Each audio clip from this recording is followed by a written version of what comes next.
Memang banyak terjadi namanya politik etis ya. Iya. Jadi pengiriman orang, bukan pengiriman orang, membuka ruang untuk sekolah. Dan tidak cuma hanya di Indonesia tentunya. Prancis dengan Indochinanya semua dia kirim dari mulai Vietnam, Laos, Kamboja dan seterusnya. Di Myanmar juga sama. Nah, yang membedakan antara eranya Hatta dengan katakanlah dengan Indochina adalah pada konteks memahami pendekatan. Jadi Hatta ini kan dia konsisten dari kalau teman-teman baca bukunya yang soal yang di atas dua karang itu kan dia konsisten, dia tidak ekstrim tapi tidak juga soft. Jadi dia selalu berada di wilayah yang sifatnya tengah-tengah ya. Makanya ketika terjadi pemuda Indonesia di Belanda itu cenderung kemudian ke kiri-kirian karena ada euforia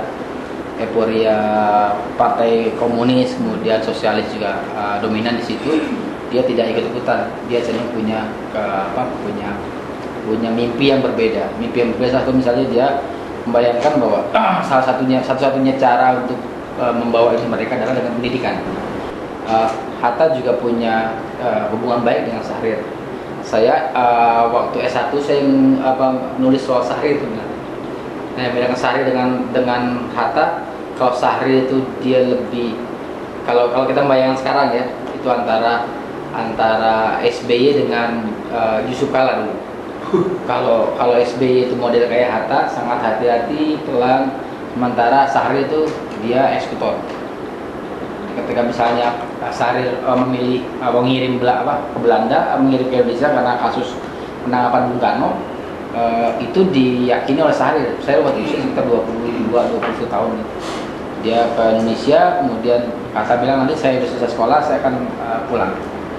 Nah, ternyata percepatan dinamika ini membuat kondisi politik di Indonesia justru membuat kondisi ini tidak terlalu baik buat pergerakan waktu itu. Jadi melihat Hatta dengan tulisan ini dikaitkan dengan kondisi hari ini memang berbeda jauh sekali. Orang sekolah itu, pengalaman saya sekolah itu percaya bahwa sekolah di luar negeri itu buat saya adalah satu mukjizat yang memang nggak mungkin orang bisa dapatkan semua. Saya bisa sekolah karena alasan-alasan yang sama sekali mungkin orang lain tidak bisa lihat sebagai satu prestasi. Saya ngerasa bukan prestasi lah, itu keberuntungan saja. Nah, Hatta ini juga dia luar biasa, dia tidak punya beasiswa, dia pakai biaya sendiri. Sempat juga waktu itu dapat subsidi, tapi dia lebih karena subsidi orang kakak-kakaknya yang di Belanda. Nah, berkaitan dengan politik dalam konteks pemuda, yang membedakan hari ini dengan eranya Hatta adalah ketika dia ada semangat yang berbeda. Kalau teman-teman di luar negeri itu ada jenis 4 mahasiswa ya yang kondisi hari ini ya. Pertama yang dibiayai full oleh orang tua. Jadi dia memang orang tuanya normal dan sebagainya. Yang kedua, dia kemudian karena dibiayai karena beasiswa. Ini juga full nih. Yang ketiga karena biaya sendiri, dan yang keempat adalah orang yang kemudian sebenarnya mix. Jadi dia bekerja kemudian dia untuk sekolah. Nah, di konteks hari ini kita nggak akan lihat misalnya pemuda yang luar biasa yang punya pandangan yang luar biasa berbeda. Kita terbuai misalnya dengan prestasi-prestasi yang sifatnya sains. Pernah ada nggak misalnya ada mahasiswa politik kemudian muncul gitu kan? Olimpiade apa? Ya, Olimpiade paling kan, kemudian juga sains dan seterusnya, yang memang sama sekali berbeda dari era dulu. Dan mungkin itu yang kemudian membuat kita berpikir juga ketika saya pulang ke Indonesia misalnya, saya ada kesangatan saya sama sekarang belum selesai. Dari 2008 S3 harusnya dia selesai 2012, tapi dia belum mau selesai. Bukan nggak mau aja, yang mau pulang betah. karena dia berpikir kalau saya ke Indonesia, kalau kamu murah enak pulang ke Indonesia jadi pegawai negeri, balik lagi normal, saya kerja apa? Nah, pertanyaan seperti itu menarik, dan itu hampir banyak dari teman-teman itu akhirnya kemudian berubah keluarga negaraan, minimalnya mereka jadi PR. Nah di sini saya menangkap satu kegalauan yang sama ya dari konteks pemuda Indonesia. Jadi pemuda Indonesia hari ini itu tidak tersederai oleh harapan-harapan yang sama sekali sangat pragmatis. Kalau kita mulai partai politik sekarang, saya kemarin ketemu sama ada satu komunitas namanya Youth Labs ya, dia peneliti kajian komunitas yang kemudian khusus untuk kemudian meneliti soal aksi pemuda. Itu sudah hilang ideologisasi yang dibayangkan sama Hatta. Jadi kalau mau misalnya membayangkan mahasiswa sekarang itu, saya bilang kalau saya berapa kali ngajar misalnya di partai, saya selalu bilang kalau Anda belum baca koran hari ini Anda keluar. Jadi memang karena luar biasa. Jangan bayangkan misalnya kita punya analisa dalam seperti kita dulu, Kang Ade panjang lebar sampai berjam-jam sampai tengah malam diskusi. Mana sekarang berbeda. Nah perbedaan ini kalau melihat dari konteks tulisan Bung Hatta ini, itu memang lebih karena memang jiwa zamannya. Jadi kalau mau lihat saya misalnya jadi agak terasing misalnya ketemu dengan teman-teman mahasiswa yang mungkin beda 10-20 tahun beda dengan saya kan. Tua 10 tahun. 10-15 tahun lah. 15 tahun apa? Nah, itu ngomongnya sudah nggak nyambung. Nah kenapa nggak nyambung? Karena memang mereka terbiasa dengan hal yang sifatnya pragmatis, sederhana, simple, dan itu karakteristik dari pemuda hari ini. Makanya kemudian orang model kayak mohon maaf misalnya Anies Baswedan, kemudian itu lebih bisa diterima anak muda ketimbang misalnya model kayak Prabowo atau Jokowi. Diterima anak muda ya, diterima maksud gini.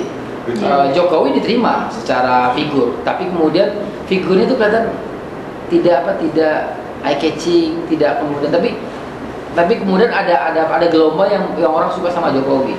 Jadi kalau lihat Anies Baswedan itu orang kemudian jatuh cinta dengan gaya bicara dia, ya kemudian orang role modelnya sederhana, dia tidak ideologis. Nah salah satu yang kemudian kurang dari ini adalah media kemudian mengarahkan publik. Kalau zaman Hatta kan dia yang mengarahkan media. Jadi apa yang kalau saya tadi cerita di masjid, saya punya 2 jilid itu yang soal Daulat Rakyat karangan Hatta. Itu menarik karena memang memahami Hatta dalam konteks tulisan dia. Nah, yang menarik perbedaan yang membuat garis beda antara pemuda Indonesia dalam politik konteks hari ini dengan kondisi Hatta adalah tadi karena kemudian kalau dulu media yang mereka kendalikan, sekarang anak-anak muda itu dikendalikan oleh media.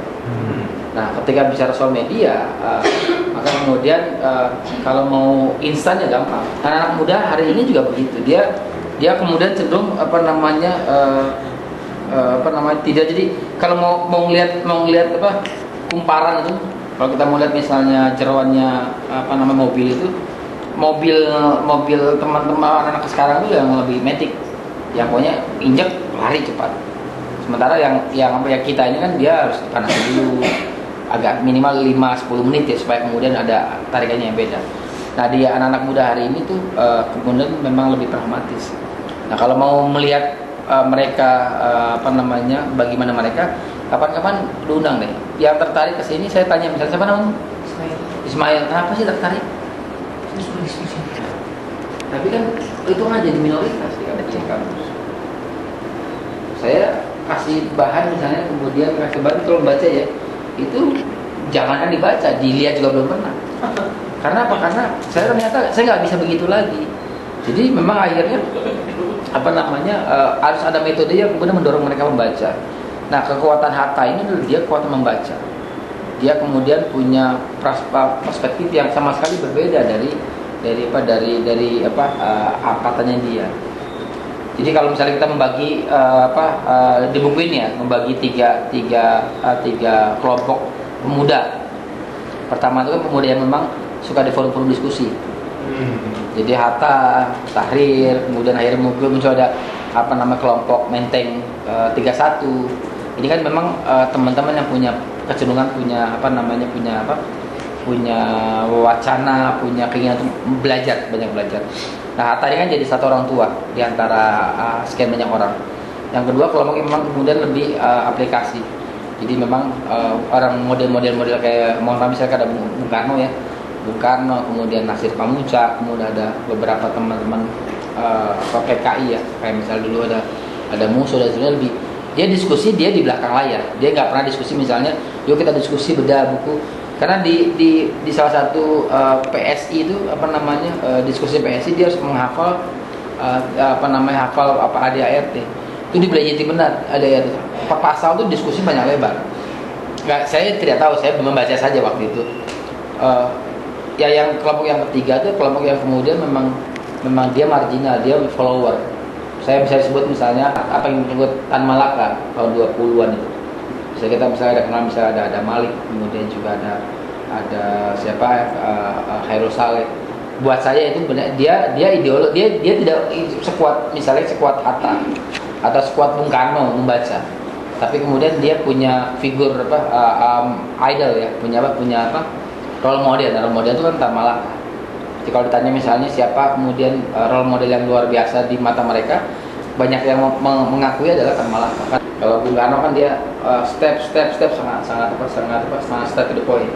Nah kalau Hatta itu nggak bisa pidato. Satu-satunya pidato mungkin coba dicek di YouTube adalah itu luar biasa, tidak datar, tidak menggelora, tidak membuat orang ngantuk ya kalau dengar. Beda bisa Bung Karno kan jeder petasan terus kan. Nah di buku ini juga dia membandingkan misalnya soal mahasiswa di Eropa yang sama sekali dia membayangkan dia waktu itu belum mungkin dia membayangkan dia sekolah tahun 20-an ya, tahun 20-an, tahun 30-an, 40-an itu tidak sama seperti misalnya revolusi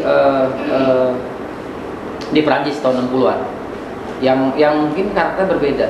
Ada satu misalnya di Prancis itu ketika kita masih berkutat pada simbol-simbol politik, di Prancis mereka tahun 60-an itu sudah beralih ke simbol-simbol yang lain.